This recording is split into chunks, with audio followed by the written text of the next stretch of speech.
오늘 아침 우리에게 주시는 말씀입니다. 마태복음 21장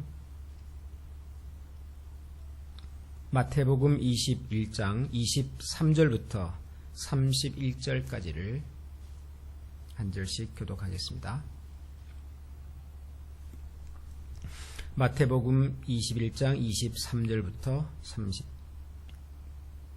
32절까지 교독하겠습니다. 예수께서 성전에 들어가 가르치실새 대제사장들과 백성의 장로들이 나와 이르되 네가 무슨 권위로 이런 일을 하느냐? 또 누가 이 권위를 주었느냐? 예수께서 대답하면 나도 무슨 권세로 이런 일을 하는지 이르리라. 요한의 세례가 어디로부터 왔느냐? 하늘로부터냐 사람으로부터냐? 그들이 서로 의논하여 이르되 만일 하늘로부터라 하면 어찌하여 그를 믿지 아니하였느냐 할 것이요 만일 사람으로부터라 하면 모든 사람이 요한을 선지자로 여기니 백성이 무섭다 하여 예수께서 대답하여 이르되 우리가 알지 못하노라 하니 예수께서 이르시되 나도 무슨 권위로 이런 일을 하는지 너희에게 이르지 아니하리라.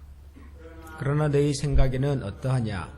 어떤 사람에게 두 아들이 있는데 맏아들에게 가서 이르되 예 오늘 포도원에 가서 일하라 하니 대답하여 이르되 아버지 가겠나이다 하더니 가지 아니하고 그 아들에게 가서 또 그와 같이 말하니 대답하여 이르되 실소이다 하였다.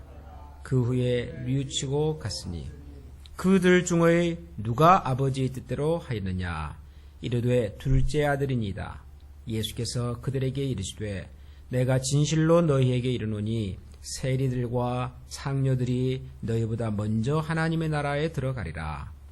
요한의 의의 도로 너희에게 왔거늘 너희는 그를 믿지 아니하였으되 세리와 창녀는 믿었으며 너희는 이것을 보고도 끝내 뉘우쳐 믿지 아니하였도다. 아멘. 예수님께서 가르치시고 또 천국의 말씀을 전하시고 병자들을 고치시고 하는 여러 사역들을 하실 때 예수님 주변에는 항상 두 종류의 사람들이 있었습니다. 첫 번째는 그 당시의 대중들이죠. 일반적인 이스라엘 백성들입니다. 그분들은 대개 보면 좀 가난했고 또 어려움과 문제들이 많았고 특히 아픈 사람들이 많았죠. 예수님께서 병자들을 고치신다 이런 소문을 듣고는 이스라엘 각처에 있었던 여러 종류의 질병을 가진 사람들이 예수님을 찾아왔습니다. 그런가 하면 또 한편으로는 이 예수라고 하는 사람이 갑자기 나타나서 많은 사람들의 관심을 한꺼번에 받고 있는데 도대체 이 사람이 누군가 하는 호기심을 가지고 예수님을 찾아왔던 사람들도 있습니다. 이 사람들은 주로 그 당시 이스라엘 사회에서 지도급 인사들입니다. 성경에서는 대표적으로 바리새인 혹은 사두개인 혹은 서기관, 율법사 이런 이름으로 등장하시는 분들입니다. 하나같이 다 그 당시 사회에서 존경받는 분들이고 사회적으로 지위가 높은 분들입니다. 이런 분들도 예수님께서 어디서 가르치신다, 병자를 고친다 그러면 항상 그곳에 나타났습니다. 그런데 예수님의 가르침이나 예수님께서 행하신 일들을 보고는 반응은 완전히 달랐죠. 보통 대중들은 이스라엘 백성들은 예수님의 가르치심을 듣고는 야 세상에 어떻게 이런 가르침을 주실 수가 있는가. 이때까지 우리가 한 번도 들어보지 못했던 놀라운 말씀이다. 주로 반응이 이렇습니다. 병자들을 고치시고 또 어려운 사람들을 위로하고 그런 것들을 보면서 큰 위로를 받고 저분이 혹시 메시아일지도 모르겠다. 이런 기대를 가지고서 예수님을 찾아옵니다.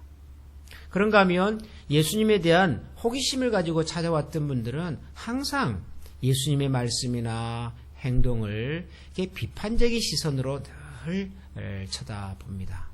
예수님 말 속에 혹시라도 잘못된 것은 없는지, 예수님이 하시는 행동 속에 혹시라도 문제는 없는지 항상 그런 것을 가지고 지켜보곤 했습니다. 예수님과 제자들이 밀밭을 지나다가 이삭을 따먹으니까 어떻게 안식일에서는 해서는 안 되는 일을 당신의 제자들이 합니까? 그러면서 예수님에게 이렇게 공격을 하지요. 또 예수님께서 안식일뿐만 아니라 성전에서 말씀을 가르칠 때는 도대체 무슨 권위로, 무슨 권세로 당신이 이렇게 설명을 합니까? 뭐 그런 얘기도 하시고요. 혹은 예수님께서 성전을 깨끗하게 하신다면서 막 성전에서 장사하는 사람들 쫓아내니까 도대체 당신이 뭔데 이런 일을 함부로 합니까? 항상 예수님께서 말씀하시는 거나 행동하시는 것에 대해서 뭔가 못마땅하는 그런 생각을 가지고 이렇게 도전하고 했던 사람들입니다. 오늘 우리가 읽은 이 마태복음 21장에도 바로 그런 장면이 등장을 하지요. 예수님께서 성전에 들어가서 가르치실 때에 대제사장들과 백성의 장로들이 나와 이르되 내가 무슨 권위로 이런 일을 하느냐? 또 누가 이 권위를 너에게 주었느냐? 쉽게 말하면 당신이 뭔데 여기서 지금 뭐 하나님의 말씀을 가르친다 어쩐다 그러고 있냐? 이렇게 예수님에게 이렇게 따지듯이 그렇게 질문을 합니다. 이런 사람들을 향하여 예수님께서 비유를 한 가지 말씀하셨습니다. 두 아들에 관한 비유지요. 어떤 포도원에 아버지가 있는데 아버지가 아들 둘을 불러다 놓고는 이런 부탁을 했다는 거죠. 너희들이 포도원에 가서 일을 좀 해야 되겠다. 그랬더니 큰아들은 예 아버지 제가 가겠습니다. 그렇게 대답을 하고는 나중에는 안 갔습니다. 큰아들은. 근데 둘째 아들은 포도원에 좀 가서 일 좀 하거라 그랬더니 아버지 제가 지금 힘도 없고 지금 시간도 없고 가기가 어렵습니다. 그렇게 해놓고는 나중에 보니까 갔어요. 그런 다음에 예수님께서 질문을 이렇게 하십니다. 너희 생각에는 이 둘 중에서 아버지의 뜻대로 행동한 아들이 누군 것 같으냐? 당연히 둘째 아들이죠. 안 간다고는 했지만 갔으니까 둘째 아들이죠. 근데 예수님께서 그 대답을 들으시고는 이렇게 설명을 하십니다. 내가 너희에게 이르노니 세리들과 창녀들이 너희보다 먼저 하나님의 나라에 들어갈 것이다. 세리들과 창녀들이 너희보다 먼저 하나님의 나라에 들어갈 것이다. 예수님의 이야기 속에 큰아들과 둘째 아들이 등장을 했습니다. 그 얘기를 다 끝내고 난 다음에 예수님께서 설명을 하시면서 하나님의 나라에는 세리와 창기들이 너희보다 먼저 들어갈 것이다. 이렇게 말씀하셨어요. 그러면 여러분 생각에 둘째 아들, 첫째 아들, 이 둘째 아들, 첫째 아들은 세리와 창기 중에서 어느 쪽을 설명하는 얘기 같습니까? 천국에 들어갔다 그랬으니까요. 천국은 하나님 아버지 뜻대로 행동하는 사람만이 들어가는 거잖아요. 그러니까 이 예수님의 이야기를 듣고 있었던 바리새인과 혹은 장로들과 이런 분들이 아마 굉장히 기분이 나빴을 것 같아요. 성경에는 그 사람들의 반응에 대해서 이렇게 설명하고 있지는 않습니다. 그러나 아마 굉장히 기분이 상했을 것 같아요. 누가 봐도 바리새인과 백성의 장로님들이 천국에 가야 한다면 누구보다도 먼저 들어가야 될 사람들이죠. 항상 하나님의 말씀을 가르쳤고 백성들의 지도와 존경을 받는 사람들이었고 그렇지 않습니까? 그럼에도 불구하고 세리와 창기가 너희들보다 먼저 들어간다. 세리와 창기라고 하는 이 표현은 그 당시 이 대제사장이나 그리고 백성의 지도자들에게는 차마 입에 담기도 거북스러운 그런 이름들이었습니다. 그런 사람들이었습니다. 일반 대중도 아니고 그 당시 사회에서 가장 멸시받고 가장 무시당했던 가장 천하게 여겼던 이런 사람들이란 말이죠. 세리, 창기. 근데 그런 사람들이 바리새인보다도 그리고 백성의 지도자들보다도 먼저 하나님의 나라에 들어간다는 이 말은 굉장히 충격적이었을 겁니다. 그러나 사실입니다. 그러니까 예수님께서 사실 이 두 아들의 비유를 통해서 말씀하시고 싶었던 것은 세리와 창기에 대한 얘기가 아니라 바로 예수님을 찾아와서 꼬치꼬치 따지면서 예수님을 통해서 위로와 천국에 대한 소망을 발견한 사람들을 늘 무시하고 그들을 한착게 여기고 그러면서도 정작 하나님의 말씀에 대해서는 들을 준비와 자세가 없었던 지도자들을 향한 예수님의 꾸중인 거죠. 꾸중. 물론 바리새인이라고 해서 또 백성의 지도자라고 해서 천국에 들어가지 못한다. 그건 아니에요. 예수님께서 표현을 이렇게 하시죠. 세리와 창기들이 너희보다 먼저 하나님의 나라에 들어간다. 뭐 들어갈지 안 들어갈지는 모르겠지만 세리 창기는 먼저 들어갑니다. 이 두 아들에 대한 비유는 마태복음 여기도 나오지만 우리가 잘 아는 누가복음에도 또 나와요. 거기에는 이제 두 아들이 있었는데 둘째 아들이 아버지부터 뭐 유산을 달라 이래가지고는 그걸 가지고 다른 마을에 가서 그냥 다 써버리고 나중에는 이제 완전히 거지가 되어버리고 난 다음에 아버지 집으로 돌아오는 이야기. 그죠? 우리는 그 이야기를 탕자의 비유 이렇게 설명을 합니다. 그런데 언젠가도 말씀드렸지만 그 비유의 주인공은 탕자가 아닙니다. 그 비유의 주인공은 사실은 아버지죠, 아버지.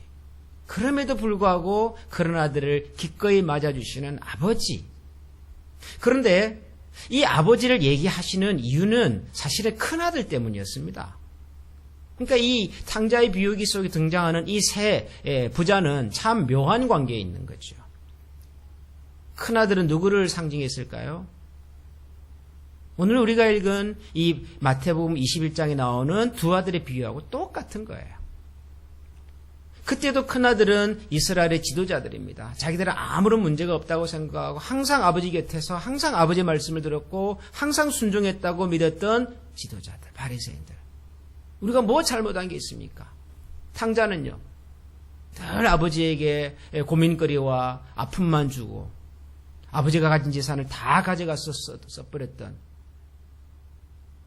그 사회에서 천대받았던 형편없이 그러나 그런 사람조차도 하나님께로 돌아오면 하나님이 기꺼이 받아주시고 환영해 주시는데 아니 그렇게 죄인 취급받았던 사람이 아버지 품으로 돌아와서 다시 아버지의 관계가 회복이 되는 것이 왜 너희들에게는 안 기쁘냔 말이에요. 그게. 죽었던 아들이 죽었던 동생이 살아왔는데 왜 그것이 너희에게는 안 기쁘냔 말이에요. 당연히 기뻐해야 될 이 일인데. 바리새인과 백성의 지도자들이 가진 문제가 뭡니까? 그들이 구원을 받지 못한다? 그들이 하나님의 자녀가 아니다? 그게 아니에요. 누구보다도 그들은 하나님에 대하여 많이 알고 있고 누구보다도 하나님을 정성껏 섬기는 사람들입니다. 그러나 그들이 누구보다도 하나님의 말씀을 많이 알고 누구보다도 하나님을 성심껏 섬긴다는 그것이 그들의 발목을 잡는 거예요. 그것이 자신들의 의라고 생각하고 그것이 전부라고 생각하고 그래서 하나님께서 당신 아들 예수 그리스도를 통해서 우리에게 주시는 하나님 나라의 말씀과 가르침을 그들의 가슴에 드리고 모시고 그리고 그 말씀을 따라 살아가고자 하는 의지와 여지가 부족했던 거죠. 많이 알아서 문제가 아니라 많이 알기 때문에 더 알 필요가 없다고 생각했던 생각. 우리가 이미 순종하고 살았기 때문에 더 이상 순종할 것이 없다고 믿었던 그들의 태도. 우리가 잘해왔기 때문에 우리만큼 하지 못한 사람들은 우리보다 훨씬 선하다, 약하다, 보잘것없다라고 생각했던 그들의 교만. 이게 문제인 거죠, 이게. 우리가 하나님으로부터 은혜를 입고 하나님께서 우리에게 크신 사랑을 베풀어 주실 때 하나님께서 우리에게 많은 것으로 부어주시는 것 자체가 문제는 아니죠. 감사하고 기뻐하고 그리고 그럼에도 불구하고 우리는 그럴 만한 자격과 그럴 만한 능력이 없는 존재임에도 불구하고 베푸시는 하나님 은혜 앞에서 항상 겸손한 마음으로 살아가면 그건 얼마나 아름다운 일이냔 말이죠. 그러나 하나님께서 우리에게 은혜를 베푸시고 하나님께서 뭔가 풍성하게 채워주실 때 우리의 마음이 나도 모르게 높아지고 우리가 마음이 가난하고 심령이 아팠을 때 가졌던 그 가난한 영혼과 가난한 중심이 어느 순간 우리 곁에서 다 사라져버리고 내 삶에는 항상 부족함이 없는 것처럼 항상 내 의지와 내 경험으로 잘 살 수 있을 것처럼 과거에 내 삶의 전부를 차지했던 하나님에 대한 신뢰가 어느 순간부터 조금씩 내 속에서 사라져버리고 나의 판단과 나의 결정이, 인생을 향한 나의 생각이 하나님의 생각보다 우선시 되는 그런 모습을 우리가 볼 때가 있더라는 거죠. 우리가 처음에 어떻게 시작했는가 하는 것도 중요하지만 그 시작할 때의 마음을 지금 어떻게 간직하고 있는가 하는 것은 훨씬 더 중요합니다. 우리가 좋은 신앙의 유산을 가진 것은 참 감사한 일입니다. 저는 우리가 소속되어 있는 이 장로교, 그리고 그 속에서도 이 고신이라고 하는 이 교단의 목회자가 된 것을 저는 정말 자랑스럽게 생각합니다. 왜냐하면 이 교회를 처음 시작했던 분들이 정말 하나님 앞에서 바른 중심과 바른 영성을 가졌던 어른들이셨기 때문에 한국 교회가 다 우상을 숭배하는 일에 어떤 이유에서든지 무릎을 꿇었고, 그리고 해방이 되고 난 다음에도 그들의 잘못을 뉘우치고 회개하지 않을 때, 우리가 그 일본 사람들의 총칼이 무서워서 그런 결정을 할 수밖에 없었다 할지라도 그것은 분명히 하나님 앞에서 우리가 잘못한 결정이니까, 우리 지도자들의 결정 때문에 수많은 한국의 성도들과 교회가 그 우상 숭배를 할 수밖에 없는 상황이 만들어졌으니까 적어도 이 일을 결정한 우리는 책임을 져야 됩니다. 하나님 앞에서 회개해야 합니다. 자숙해야 합니다. 목회자로서, 장로로서, 집사로서, 권사로서의 직분을 박탈당하면서까지,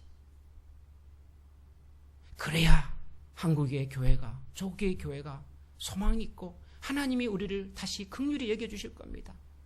그 마음 가지고 시작했던 분들이기 때문에 저는 그래서 그분들의 그 정신과 그분들이 남겨줬던 신앙의 유산을 정말 귀하게 생각하고 감사하게 생각합니다. 문제는 우리에게도 그런 신앙의 중심이 있냐 하는 거죠. 우리에게.